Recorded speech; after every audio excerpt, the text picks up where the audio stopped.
Bionicle Adventures 4 Legends of Metru.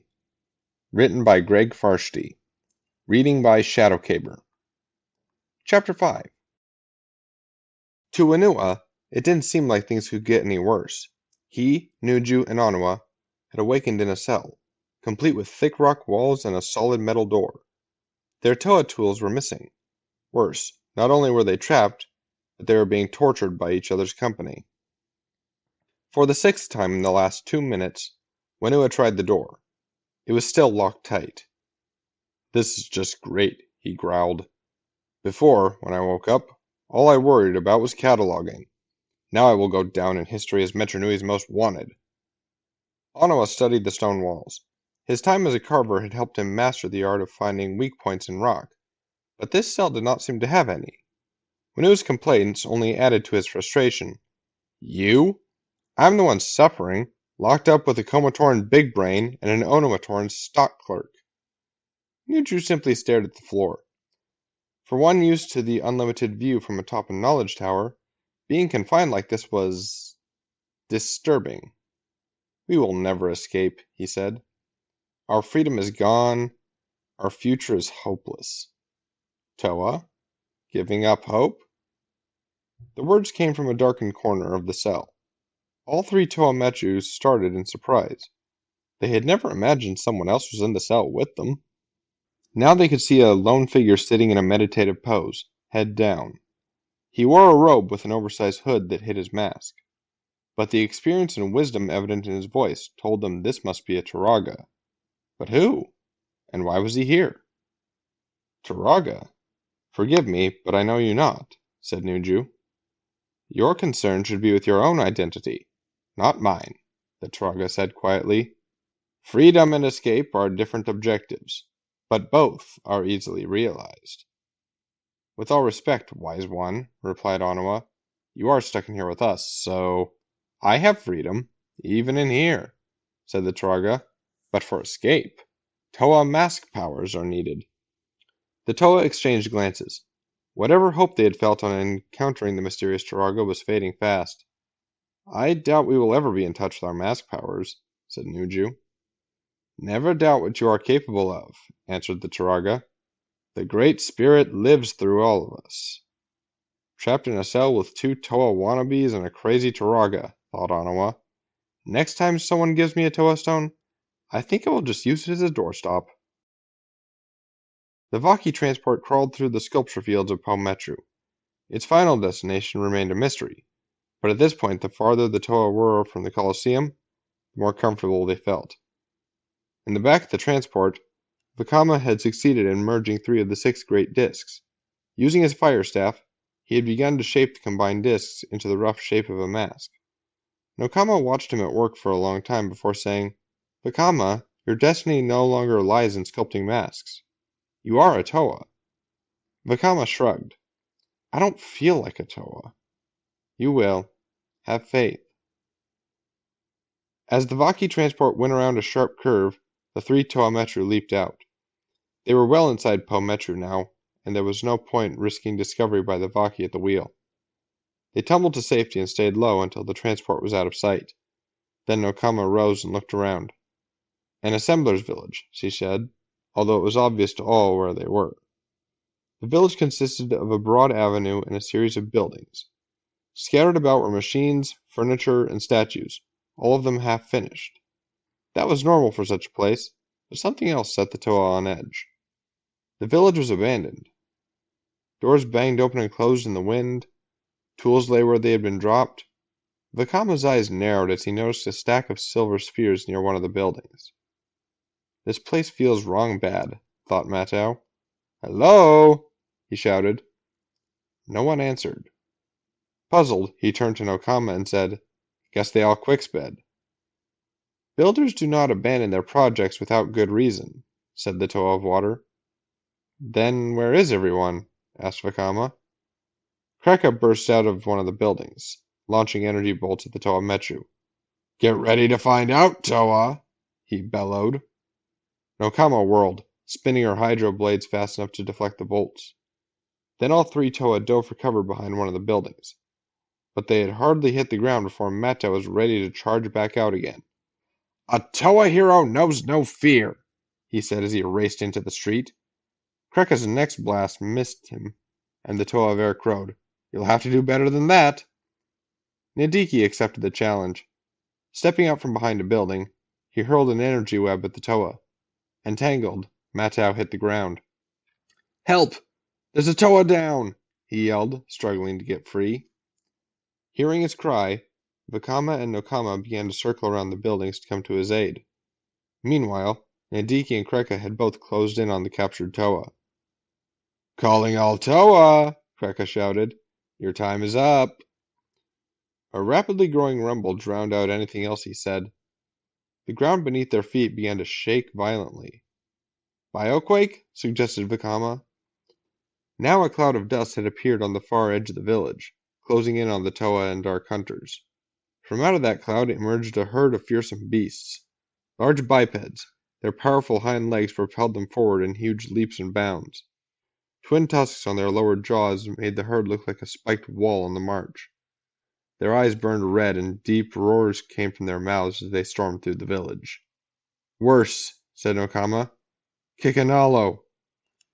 The eyes of the Dark Hunters went wide as they saw the herd bearing down upon them. Kikanalo were known for their stampedes, but were tolerated because their tusks often dug up chunks of protodermis left over from carving projects. Right now, though, their efficiency as recyclers was the last thing on anyone's mind. "I hate those things," said Krekka, his massive form moving amazingly fast as he scrambled to the top of a nearby tower. "I'm out of here." "No!" yelled Nidiki. "Stay low!" But Krekka wasn't listening, and Nidiki had no more time to worry about him. He dove into a construction trench as the herd thundered closer. Metru struggled to his feet just as the Kikanalo entered the village. The force of their footfalls sent him flying through the air, to land with a crash near Vakama and Nokama. They darted out and dragged their dazed comrade into a small building. Now the Kikanalo had made it as far as Krekka's tower. Almost casually, a few of the beasts rammed the tower with their tusks, sending it toppling over. Nidiki looked up in time to see his partner and the structure falling right toward him. "Next time, listen to me," he muttered. Nokama saw Krekka land on top of Nidiki in the ditch. Using her hydro blades, she cut loose a stack of the strange silver spheres and sent them rolling towards the ditch. Then she ducked back inside as the spheres crashed into the Dark Hunters. Metru and Vakama watched the Kikanalo trampling and smashing assemblers' huts to bits. "We should quickly," said the Toa of Air. "Nonsense," Nokama replied. "This is the sturdiest structure in the village." Vakama began. The Toa of Water cut him off. "We're staying." Suddenly 3 Kikanalo crashed through the ceiling of the building. Finding themselves closed in, the beasts panicked and began leaping wildly about, slamming into the Toa again and again. In desperation, Metru grabbed Nokama and Vakama and hurled them out the window before falling himself.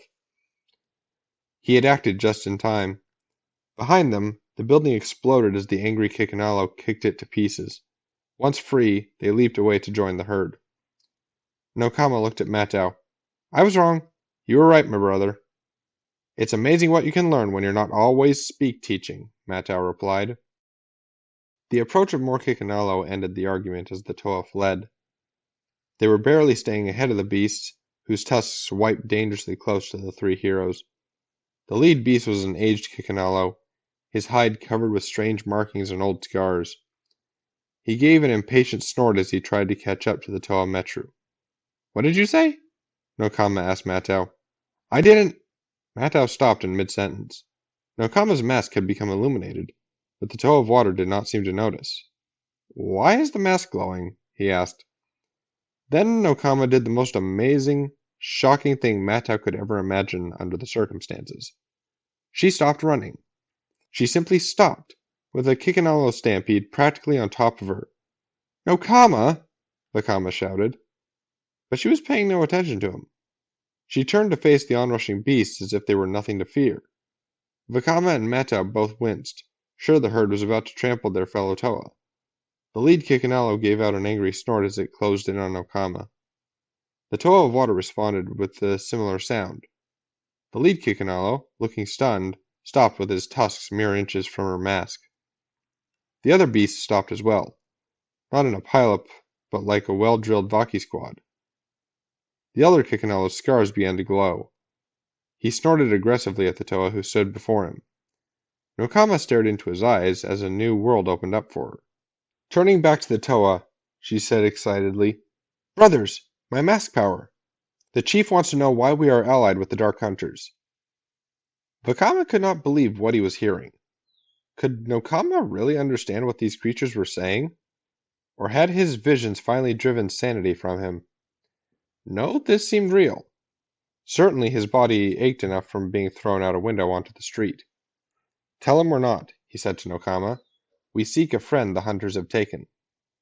Nokama turned her attention back to the Kikinalo chief and gave a series of animalistic grunts and snorts. The elder beast responded in kind, his body language relaxing.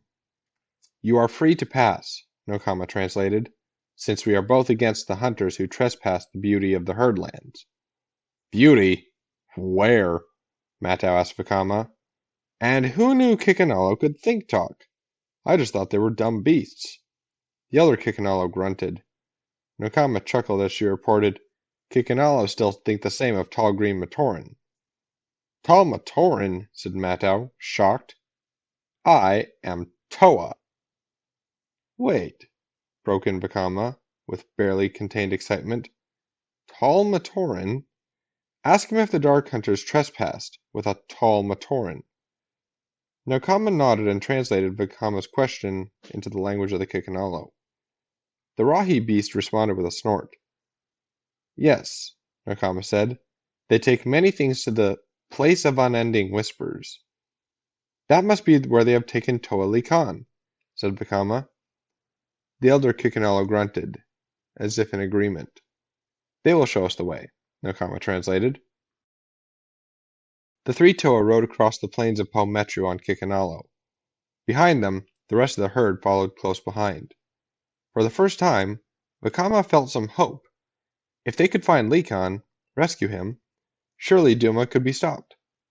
The Toa of Fire had no idea what the Turaga's plans were, or why he had turned against the city, but he had no doubt Li Khan could make things right. Matau smiled. This was the sort of adventure he had always dreamed of during the long days riding Usul crabs through Metru. New places, new excitement, a quest to save a captured hero. This was what being a Toa hero was all about. Laughing, he stood up on the back of the Kikinalo and started spinning around. "Only a great Toa rider could tame a wild Kikinalo beast," he proclaimed. The Rahi's response was to stop and buck, tossing the Toa of Air onto the ground. Matau landed with a hard thud. "It seems a great Toa rider has been tamed," said Nokama. She and Vakama both smiled at the sight of Matau sprawled on the plain. It would be the last time either one would smile for a long while. End of chapter 5.